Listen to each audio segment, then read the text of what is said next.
Hey everyone, it's Big Poochie here, back with Blueies and Shoeies. To my loyal two listeners, thanks for tuning in. And we're going to be doing NBA again, the update of round 2 of the NBA playoffs, both East and West conferences.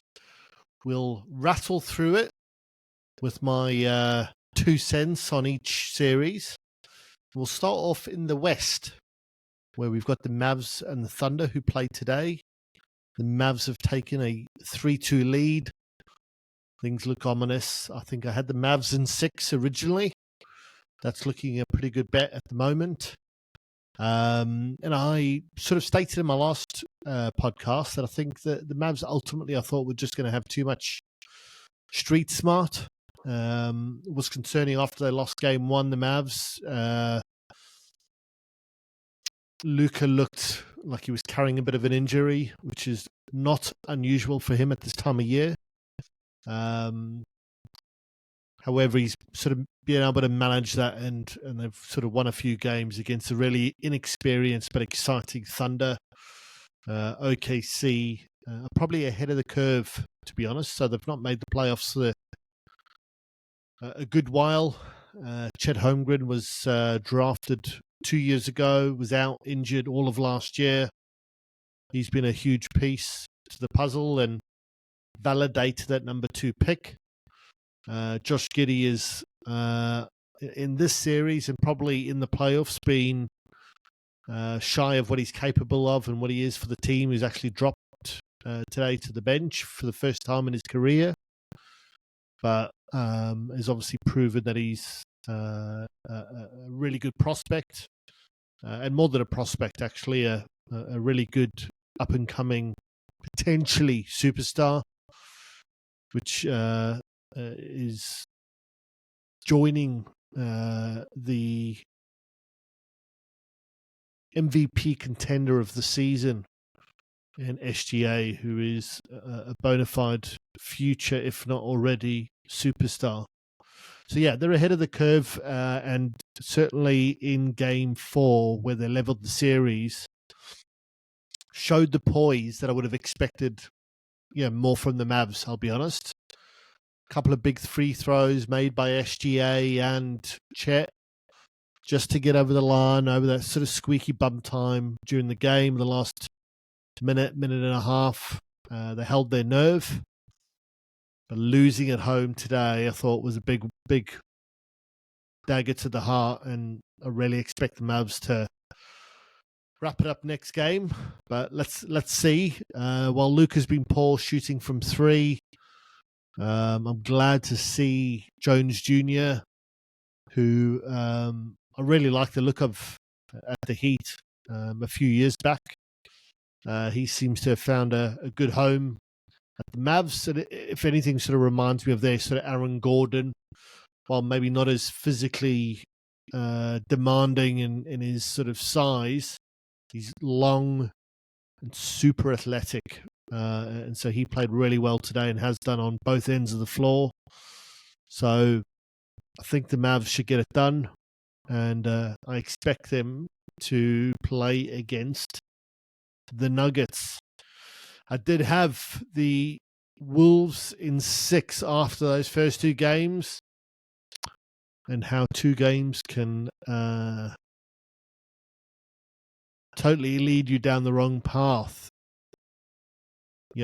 Totally underestimated the champs after that second game. That's what got me nervous for the Nugs, who I've got a real soft spot for. Was the fact that Rudy Gobert was out in Game 2 with the birth of his first child. To lose in that fashion, they look rattled. They really did, and Murray threw his toys out the cart, got $100,000 fine for throwing that bottle, which I think hit someone in the crowd. And if that was the end of their season, he possibly would have been suspended, but copped $100,000 fine. They looked rattled. He wasn't shooting well, Murray, at all. Even through the Lakers series, it seemed like a calf strain. Maybe it was affecting his jumper. Not sure, but He certainly was as poor as I've seen him for a long while. He, like very few, really seems to rise to the occasion, especially in the playoffs. And it's taken him a while to sort of announce himself in this year's playoffs. And certainly in the last couple of games, he's really showed a lot more form. The intensity in Game 3 by the Wolves after winning 2 games away from home at altitude in Denver. To come back home, team or fans hyped up. I think Anthony Edwards said they really lacked the intensity. They should have known the Nuggets would have been frothing at the mouth to really get back in the series. And they really came out flat. Anthony Edwards, I think, really had a couple of bursts. Again, as he does, try, flip a switch and get a bit of buy-in from the players, usually through, a couple of big plays. He had those little glimpses, but there was never sustained pressure from the Wolves, and it allowed to get that first game under the belt for the Nugs, and really they look a bit of an unstoppable force. We've seen Aaron Gordon in Game 3, he went 3 from 4 from 3. In Game 4, he went 2 for 2. So over the course of Game 3 and 4, he's had 6 threes and made 5 of them. Now that's not his game. His game is the physical, athletic, commanding presence in the team, brilliant defender, weighs on typically the big opposition, big man on defense, given he's a lot more mobile than the Joker. Came up with some, that's a clear sign of a championship team when you've got number 3 or number 4 in terms of stature in the team, really having big games to contribute to their team. Murray shooting better. And of course, the big man, wins MVP, deservedly so, from my opinion. Is absolutely, in the last few games, and in particular the last game taking the series lead, really proved why he is the best player on the planet. He is a complete and utter anomaly. To play make like a incredible point guard, like a Steve Nash, a PG3, incredible. Be 7'2", be able to shoot a 3. He's an absolute. It's a player that we haven't seen. He's Larry Bird, a foot taller. Well, not quite a foot, but certainly is an absolute superstar. I think he'll go down as one of the greats of the game. If they win 2, possibly 3 before he ends his career, I think if potentially regardless, actually, his stats have proved. I'm not a big stats guy purely for stats' sake.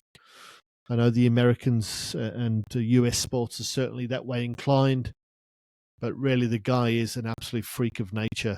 And funnily enough, I was clearing out my phone of a lot of old pictures and videos, and I saw a video of him. I recorded it, just a video of Joker.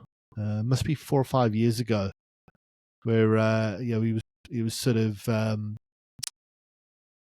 posted up a defender, was actually near the free throw line, and sort of turned and almost did a fadeaway jumper, and the ball just seems to float in the air. He seems to get such a soft bounce off the rim each and every time. He's a fabulous player, and really that series seems truly in the Nuggets' hands. So the next game is absolutely critical. It's 3-2, so it looks like the Nuggets could actually swap that up and win in 6. But I hope the Wolves to take it to a Game 7 just for as a neutral. It should be terrific. So we'll see how that one plays out. Celtics and Cavs. disappointing. I thought it was going to be disappointing because if the Cavs showed their form that they'd shown throughout the season, which was underwhelming, I expected the Celtics to sweep them. The Celtics still should have swept them, given Allen's been injured. But after a underwhelming first game, really from both teams, I didn't think the Cavs looked up for it, and the Celtics just seemed to go through the motions.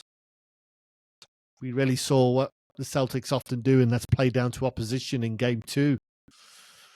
Tristan Thompson, had his walking stick in one hand and was rebounding consistently on offense and defensive boards.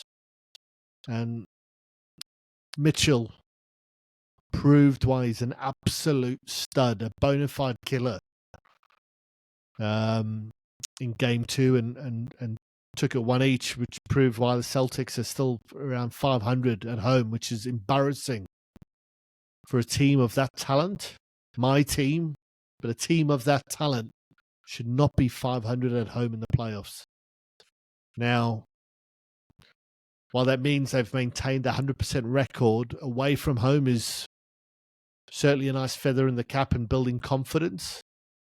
I certainly would like to see a lot better form, intensity, killer instinct at home. And I would have thought Drew Holiday would have played a little bit more of a leadership role in guiding the boys to slightly easier wins, albeit as a fan of the Celtics, I'm glad that they were tested.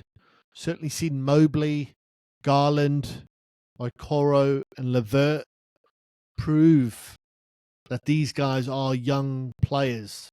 I mean, I think Garland was Maxey 2 years ago, and he's actually had an underwhelming season. So it's good to see him play well. Mitchell being out, Cavs can go out with their heads held high. I just would have liked the Celtics to be tested a bit more, given if we walk to the next series. And sorry, before I move on to the next series, the Celtics confirmed today that series, or close that series, I should say, 4-1, which, to be fair, was expected. But those games were by no means a walk in the park. The next series, the Knicks and Pacers. The East is just a bit of a disaster class, I would say, in terms of quality. One, you've got the Pacers with a lot of good talent that have been extremely underwhelming in the playoffs. Halliburton, has not had the same form since he got injured. I said that in the last podcast. Siakam, a former NBA winner with the Raptors, are getting out-rebounded by a depleted, and for me, a team with not a lot of talent in the Knicks, got out-rebounded by 4 point guards that started, given the riddled with injury. It's embarrassing, absolutely embarrassing. So I'd really expected more from the Pacers, given the injuries. The Knicks, I would have expected the Pacers to win the series 4-2 at a worst case, and they're 3-2 down. Literally been gifted at least one of those games, given the injuries that the Knicks have experienced. The Knicks are showing that blue-collar mentality. I discussed Philadelphia, Boston, New York. Fans love teams that, defend hard, play hard, have lots of intensity. And the Knicks have certainly showed that. They've literally riding on Brunson's shoulders. The Staffy, the man who is wide as he is tall. OG Anunoby being injured, really it's Brunson and DiVincenzo carrying this team. And I dare say that it's not a team with a huge amount of talent. But if they can add, obviously in the off season, one or two pieces with the same mentality, they'll be a team of the future. But in any other season, they should have got to second spot with that, with that type of talent and with that kind of roster. It's a credit to them, obviously, on one point of view in terms of the effort that they played the regular season with and how they actually closed that second half of the season. But also damning indictment of the East, given whilst I know Embiid and Giannis were injured, really it was poor.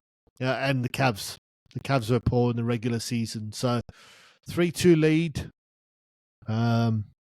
Really, I'm not sure the Celtics are going to get the challenge they really should be seeking in the Eastern Conference Finals. It looks like it's going to be the Knicks. But, if the Pacers actually put a bit of effort in and started rebounding, they should actually win the series. But I'm not overly bothered given the injuries the Knicks have experienced. It's a depleted team.